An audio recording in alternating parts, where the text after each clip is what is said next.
La frontera estadounidense era un crisol de ambición cruda, violencia desenfrenada e individualismo marcado. En medio de este paisaje tumultuoso, surgieron figuras de proporciones míticas, hombres cuyas vidas eran tan salvajes e indomables como la tierra misma. Una de estas figuras fue Timothy Longhair Jim Courtright. Su vida, un complejo tapiz tejido con hilos de ley y anarquía, heroísmo y villanía, es un microcosmos de la era que lo formó. Desde los campos de batalla de la Guerra Civil hasta la expansión sin ley de la frontera de Texas, el viaje de Courtright fue tan extraordinario como el oeste mismo. Esta es su historia.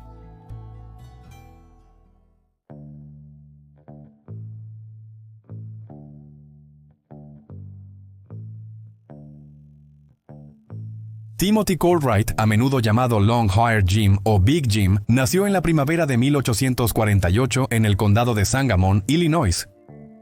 Era uno de 5 hijos con 4 hermanas mayores y un hermano menor. Incluso siendo un niño pequeño, Jim amaba practicar disparos. La gente de aquel entonces no pensaba mucho en ello cuando pasaba horas apuntando y disparando. Jim no solo quería ser preciso, quería ser increíblemente rápido. Aprendió a sacar sus armas rápidamente y a hacer trucos elegantes con ellas para hacer las cosas aún más rápidas. Llevaba 2 armas en su lado derecho, pero apuntaban hacia atrás. Con su mano derecha podía sacarlas rápidamente y disparar en un instante.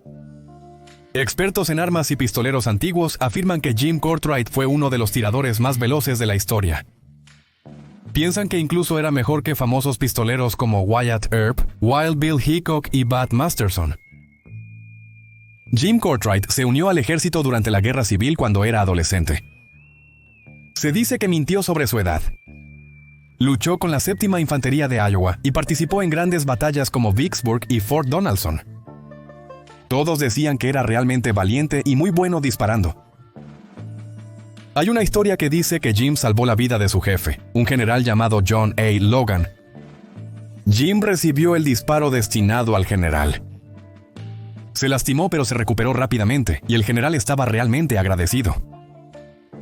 Así es como obtuvo el nombre Jim. Su verdadero nombre era Tim, pero fue malentendido debido al ruido durante la guerra. Nunca expresó que eso no estaba bien, tal vez por timidez o problemas de audición. Así que Jim se quedó. Nadie sabe por qué la gente lo llamaba Big Jim, su primer apodo. Realmente no era alto ni pesado. A algunas personas lo llamaban Jim de pelo largo porque dejaba crecer su cabello un poco, como otros soldados. Pero el cabello no era muy largo, solo le llegaba hasta los hombros. Sin importar su nombre o apariencia real, el apodo se le quedó pegado. Después de la guerra, Jim se mudó mucho. Finalmente se estableció en Fort Worth, Texas.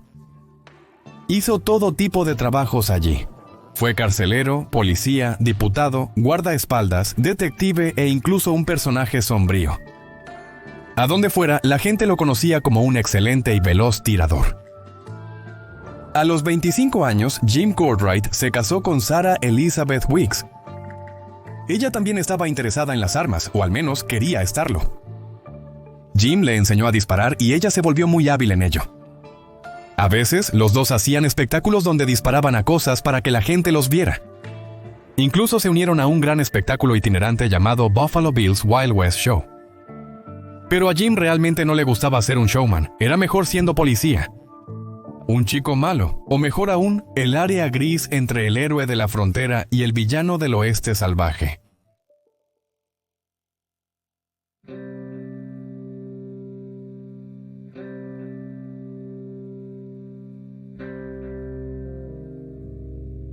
En 1876, Jim Courtright y su esposa se mudaron a Fort Worth, Texas.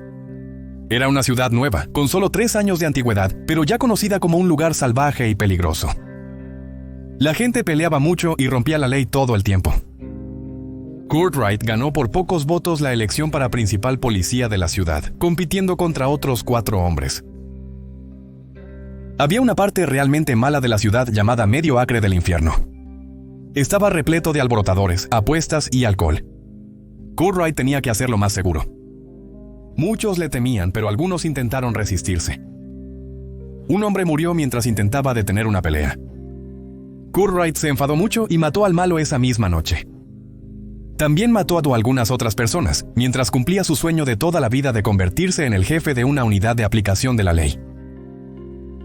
Aunque Hell's Half Acre era un mal lugar, le generaba dinero al pueblo. Courtright quería algo de ese dinero para él, así que usó su poder para hacer que los dueños de negocios le dieran dinero. Courtright era como un matón que les quitaba dinero a los niños. A veces los mataba si se negaban. La mayoría, por miedo, en lugar de negarse, le daban dinero.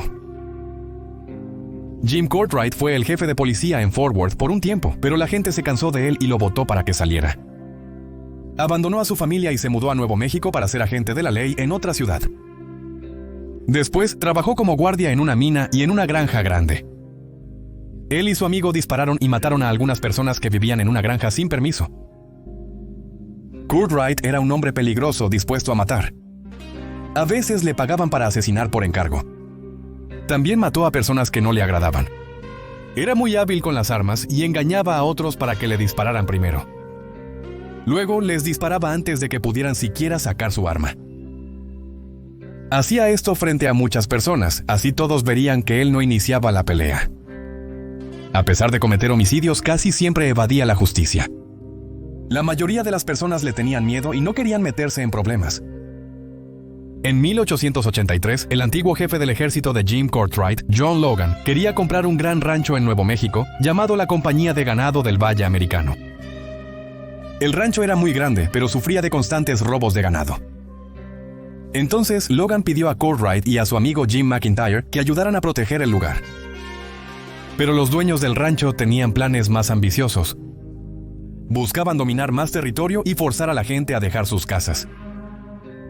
La American Valley Cattle Company era un rancho extenso que abarcaba un territorio masivo de aproximadamente 4.752 millas cuadradas.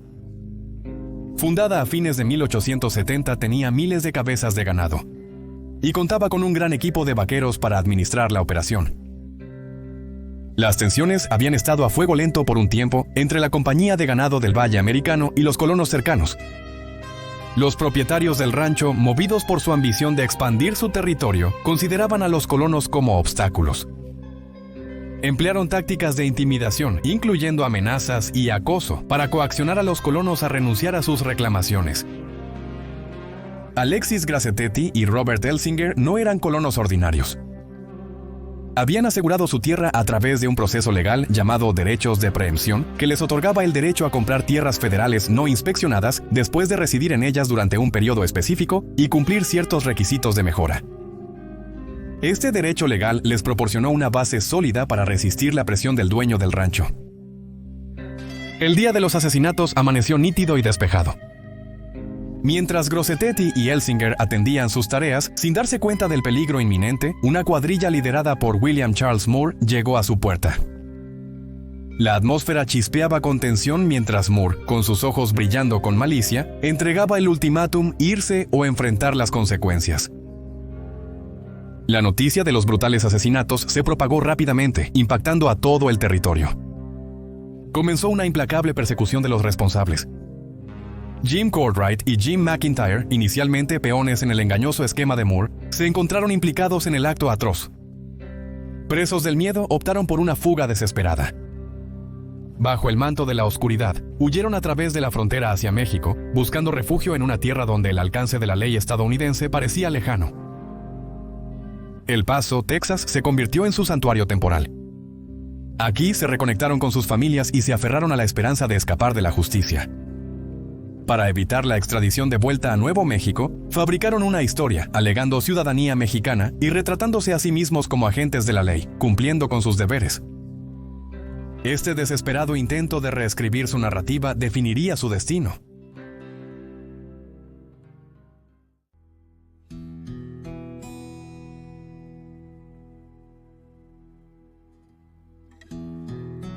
Habiendo resistido la tormenta de los problemas legales de Nuevo México, Jim Courtright regresó a Fort Worth con la intención de establecer un medio de vida más legítimo. El año era 1884, y la ciudad se estaba transformando rápidamente de una ciudad fronteriza sin ley a una metrópolis en auge. Courtright, siempre el oportunista, vio un nicho en las crecientes complejidades de la vida urbana y buscó establecer una agencia de detectives. No obstante, la empresa era una mera fachada para sus auténticos propósitos. Entretanto, el fantasma de sus delitos anteriores seguía acosándolo. De regreso en Nuevo México, el sistema judicial, frecuentemente influenciado por las estructuras de poder locales, no pudo llevar a los culpables de los asesinatos de Grassetti y Elsinger ante la justicia. Dos individuos habían sido juzgados como chivos expiatorios y posteriormente absueltos, un veredicto que hizo poco para calmar el clamor público. Las fuerzas del orden, decididas a rectificar este error judicial, intensificaron sus esfuerzos para detener a Courtright. Sin embargo, Fort Worth brindó un refugio temporal. La ciudad era un crisol de ambición, vicio y violencia, un lugar donde un hombre con la reputación de Courtright podría mezclarse fácilmente. No obstante, su pasado era una carga que llevaba consigo. Solo era cuestión de tiempo antes de que la suerte se agotara. Entra Luke Short, una figura legendaria por sí mismo. Proveniente de Dodge City, Kansas, una ciudad sinónimo del salvaje oeste, Short era un jugador, pistolero y dueño de un salón con una reputación tan mortal como infame. Su llegada a Fort Worth marcó un curso de colisión con Courtright. El White Elephant de Short era un elemento destacado en la vida nocturna de la ciudad.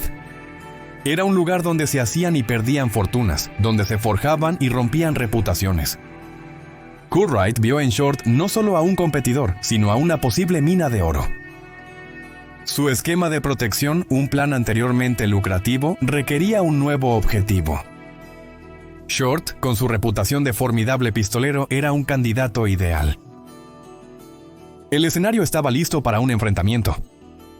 Courtright, impulsado por la codicia y una necesidad desesperada de mantener su estatus como una fuerza a tener en cuenta, emitió su ultimátum. Short, un hombre no acostumbrado a la intimidación, se negó a sucumbir a las demandas de Courtright. El enfrentamiento que siguió, un encuentro crudo y brutal, grabaría para siempre los nombres de Courtright y Short en los anales de la leyenda del oeste. Los detalles exactos del enfrentamiento permanecen envueltos en las brumas del tiempo, con diferentes relatos ofrecidos por los testigos. Lo que es indiscutible es que en el lapso de unos pocos segundos fatales, la vida de una de las figuras más notorias de Fort Worth terminó abruptamente. Luke Short enfrentó un juicio por matar a Jim Courtright, pero no fue encontrado culpable. El tribunal determinó que actuó en defensa propia.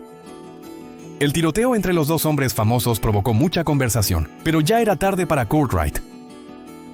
Aunque Courtright había cometido errores, era apreciado por muchos en Fort Worth. Cuando murió, tantas personas vinieron a su funeral que la fila de gente se extendía por cuadras. Recientemente la historia de Courtright se hizo más conocida. Billy Bob Thornton interpretó a un personaje en el programa de televisión 1883. El programa era un spin-off del muy popular Yellowstone, inspirado en innumerables historias de la frontera. El legado de Courtright, complejo y contradictorio, perdura en la memoria colectiva del viejo oeste. Era un hombre de muchas caras, policía, forajido, empresario y finalmente víctima de su propia ambición insaciable. Su vida y muerte sirven como un duro recordatorio de la naturaleza violenta y a menudo implacable de la frontera estadounidense.